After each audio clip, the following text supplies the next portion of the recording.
Hello friends, Rajesh academy में आपका स्वागत है। आज मैं जो वीडियो बनाने जा रहा हूँ वह वीडियो बिहार एसएससी मेंस और बिहार दारोगा मेंस और साथ ही साथ 66वीं बीपीएससी के लिए सबसे महत्वपूर्ण ऑब्जेक्टिव सेट प्रैक्टिस का प्रश्न है। ठीक है, अगर आप मेरे चैनल पर नए हैं तो सब्सक्राइब कर लें और बेल आइकन दबा दें ताकि सभी नोटिफिकेशन आपको मिलता रहे। तो चलिए आज के वीडियो का सबसे फर्स्ट प्रश्न जो है उसको बताने जा रहे हैं। तो चलिए, आज है लेप्चा किस राज्य के आरंभिक निवासी थे। यानी कि लेप्चा जो थे वे किस राज्य के आरंभिक, यानी कि आरंभिक मतलब शुरू के निवासी थे। तो इसका सही आंसर हो जाएगा सिक्किम। यानी कि लेप्चा जो एक जाति होता है और वह जनजाति जो है, लेप्चा जनजाति जो है वो किस राज्य के आरंभिक निवासी यानी कि शुरू के निवासी यानी कि वहां के वासी थे। तो इसका सही आंसर हो जाएगा सिक्किम। ठीक है, अगला प्रश्न है किस शासक के सिक्के संगीत के प्रति प्रेम दर्शाते हैं। यानी कि कौन ऐसे शासक हैं जिनका जो सिक्का बना हुआ था वह सिक्का प्रेम को दर्शाता है। ठीक है, तो प्रेम संगीत यानी संगीत के प्रति प्रेम दर्शाने वाला जो सिक्का था वह समुद्रगुप्त के समय का था। ठीक है, यानी कि किस शासक के सिक्के संगीत के प्रति प्रेम दर्शाते हैं। तो इसका सही आंसर होगा समुद्रगुप्त। अगला प्रश्न है राज्यसभा के सदस्यों का चुनाव कितने वर्ष पर होता है। यानी कि राज्यसभा के सदस्यों का जो चुनाव होता है वह कितने वर्ष पर होता है। तो राज्यसभा के जो सदस्य होते हैं उनका जो चुनाव होता है वह प्रत्येक 6 वर्ष पर होता है। यानी कि राज्यसभा के सदस्यों का कार्यकाल जो होता है वह 6 वर्ष का होता है, जबकि लोकसभा के सदस्यों का कार्यकाल 5 वर्ष का होता है। इसलिए इसका सही आंसर हो जाएगा 6 वर्ष। अगला प्रश्न है भारतीय संविधान क्या प्रदान करता है। ठीक है, यानी भारत का जो संविधान है वह क्या प्रदान करता है। तो वह जो प्रदान करता है एकल नागरिकता। यानी कि भारतीय संविधान जो है वह एकल नागरिकता को प्रदान करता है। इसका सही आंसर हो जाएगा एकल नागरिकता।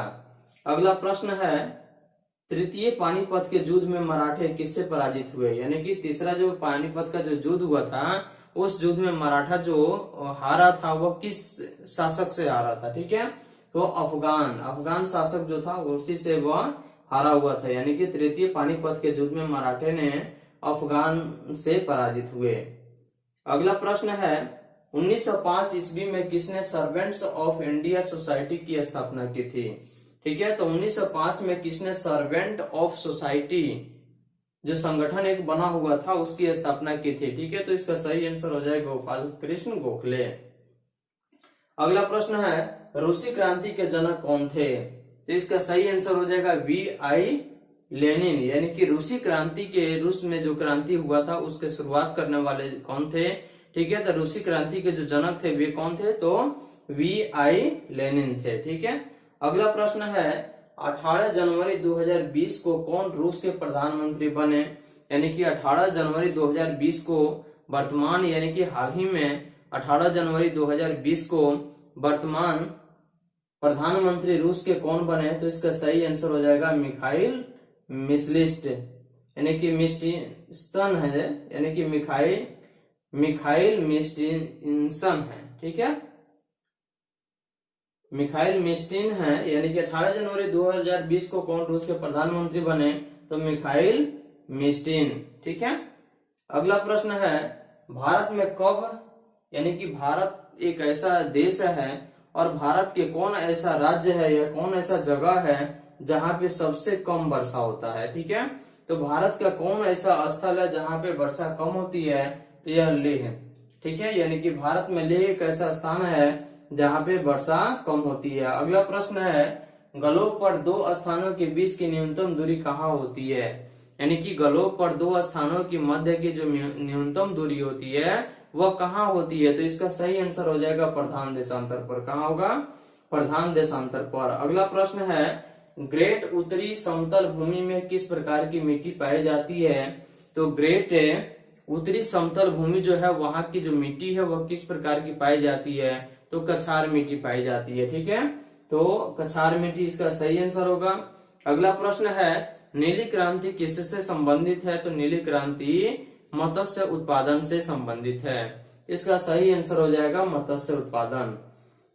अगला प्रश्न है विषुवत रेखा के समांतर काल्पनिक रेखाओं को क्या कहते हैं। यानी कि विषुवत रेखा के समीप यह समांतर यानी कि विषुवत रेखा के समांतर जो काल्पनिक रेखा बनी रहती है उस काल्पनिक रेखा को क्या कहते हैं? तो इसका सही आंसर हो जाएगा अक्षांश रेखा कहते हैं। ठीक है, अगला प्रश्न है तीसरी दुनिया से कौन संबंधित है? तो विकासशील देश जो है वह तीसरी दुनिया से संबंधित है। प्रश्न है आपका तीसरी दुनिया से कौन संबंधित है? तो इसका सही आंसर हो जाएगा विकासशील देश, जैसे भारत। अगला प्रश्न है भारत में बीबी का मकबरा कहाँ स्थित है? तो भारत के किस जगह पर बीबी का मकबरा स्थित है? तो इसका सही आंसर हो जाएगा औरंगाबाद। कहाँ? औरंगाबाद। अगला प्रश्न है मुद्रास्फीति किससे मापी जाती है? तो मुद्रास्फीति जो है वह किससे मापी जाती है? तो इसका सही आंसर हो जाएगा मुद्रा आपूर्ति के नियंत्रण को, यानी कि मुद्रास्फीति जो मापी जाती है वह मुद्रा आपूर्ति के नियंत्रण को मापी जाती है मुद्रास्फीति से। ठीक है, अगला प्रश्न है जैन तीर्थकार महावीर किस स्थान पर शरीर का त्याग किए थे? यानी कि जैन तीर्थकार जो थे भगवान महावीर जो थे उनकी शरीर त्याग यानी कि उनकी मृत्यु किस स्थान पर हुई थी? तो इसका सही आंसर हो जाएगा पावापुरी, यानी कि महावीर स्वामी की मृत्यु कहाँ हुई थी? तो पावापुरी में हो गई थी। ठीक है, अगला प्रश्न है अंतर्राष्ट्रीय मानव एकता दिवस किस तिथि को मनाया जाता है? तो इसका सही आंसर हो जाएगा 20 दिसंबर को। तो 20 दिसंबर को प्रत्येक वर्ष मानव एकता दिवस के रूप में मनाया जाता है। अगला प्रश्न है पिछड़े वर्गों का उत्थान किसका मुख्य कार्यक्रम था? तो इसका सही आंसर है सत्यशोधक समाज। तो पिछड़े वर्गों का जो उत्थान था वह मुख्य रूप से कौन सा कार्यक्रम था? एक इनका कार्यक्रम था तो सत्यशोधक समाज। अगला प्रश्न है सुल्तान मोहम्मद गजनबी द्वारा भारत पर पहला आक्रमण कब किया गया था? तो 1000 ईस्वी सन में सुल्तान मोहम्मद गजनबी द्वारा भारत पर पहला आक्रमण किया गया था। अगला प्रश्न है ई कॉमर्स कंपनी फ्लिपकार्ट द्वारा, यानी कि ई कॉमर्स कंपनी जो फ्लिपकार्ट है जो कि मार्केटिंग कंपनी है और उसके द्वारा भारत में मुंबई के पश्चात अपना दूसरा डाटा सेंटर किस शहर में खोला गया है?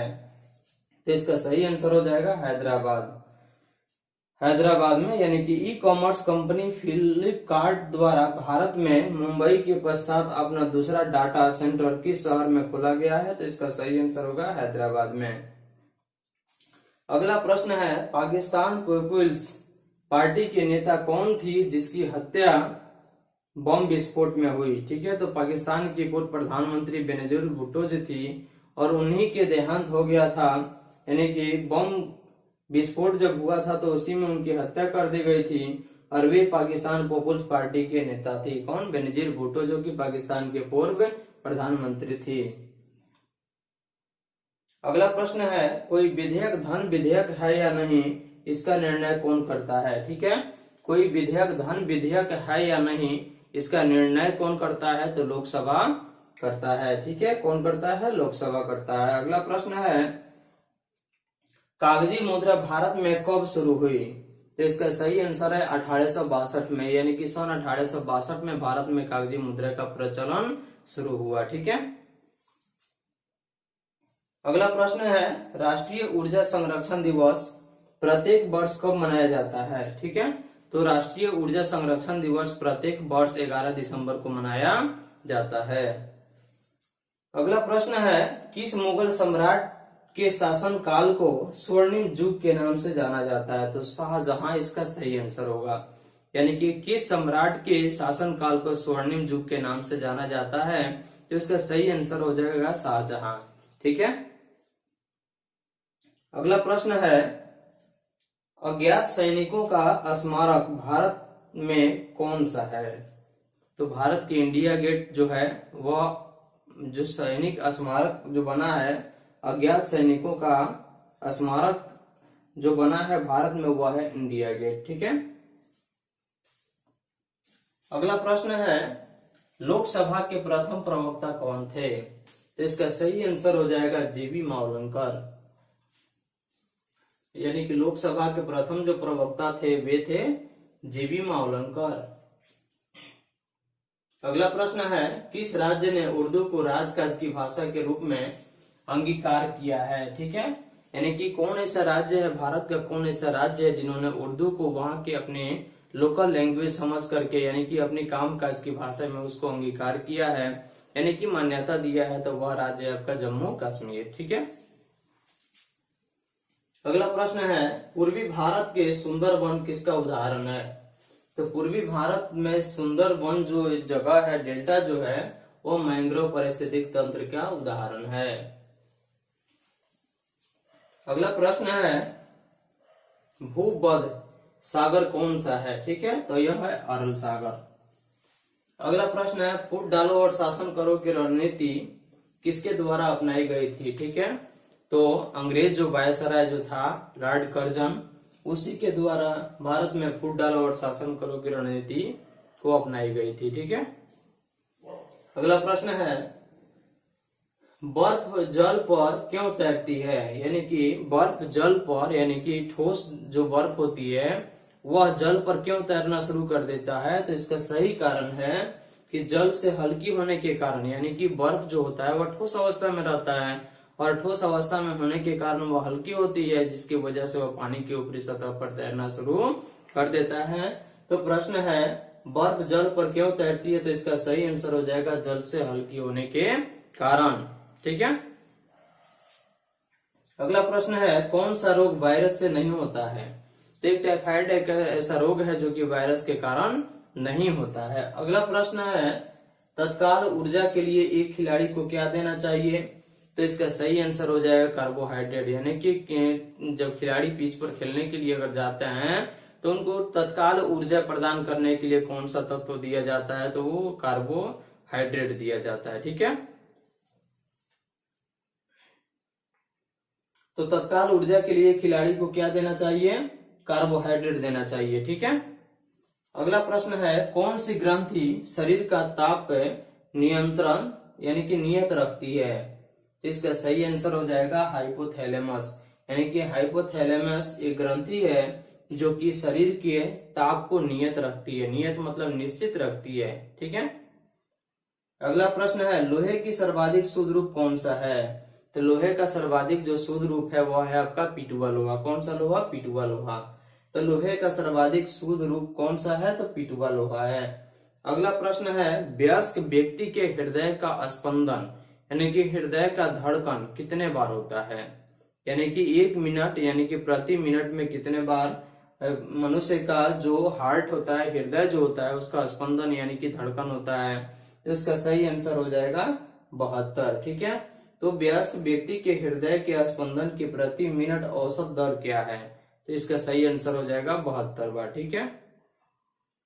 अगला प्रश्न है, नाइट्रोजन स्थिरीकरण के लिए कौन सा तत्व आवश्यक होता है? तो नाइट्रोजन स्थिरीकरण के लिए सबसे ज्यादा जरूरी नाइट्रोजन होता है। ठीक है। अगला प्रश्न है, हेली पूछल तारा कितने वर्ष बाद पुनः दिखाई देता है?